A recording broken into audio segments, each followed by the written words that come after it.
Bangladesh football লিগের প্রথম রাউন্ডে কিন্তু অনেকগুলো জমজমাট ম্যাচ হইছে। বেশ কিছু চমকও ছিল এইখানে। বসুন্ধরা কিংস তারা নবাগত পিডব্লিউডির কাছে পয়েন্ট ড্রপ করে। ম্যাচটাতে বসুন্ধরা কিংস ২-০ গোলে আগেই ছিল। কিন্তু শেষ পর্যন্ত ম্যাচটা ২-২ গোলে ড্র হয়। নবাগত পিডব্লিউডির কিন্তু দুর্দান্ত একটা অভিষেক হইল বাংলাদেশ ফুটবল লিগে। সবচেয়ে বড় আপসেট ছিল মোহামেডানের ম্যাচটাতে। মোহামেডান টাইটেল ডিফেন্ড করতে আসছিল। কিন্তু প্রথম ম্যাচেই তারা বড় একটা ধাক্কা খায়। ফর্টিসেপসির বিপক্ষে ২-০ গোলে হেরে যায়। বড় সুযোগ ছিল আমি বলব যে আবাহনীর কাছে।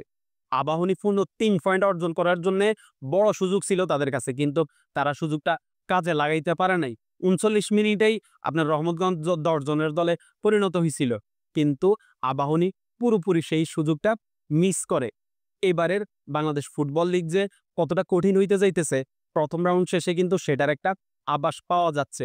সবগুলা ক্লাবই একটা শক্তিশালী স্কোয়াড তৈরি করছে। সো এখানে প্রতিটা ম্যাচকেই গুরুত্ব দিতে হবে। কোনো ম্যাচেই আসলে অবহেলা করা যাবে না। প্রত্যেক ম্যাচ নিয়ে কিন্তু আলাদা, আলাদা প্ল্যান করতে হবে। ধন্যবাদ সবাইকে।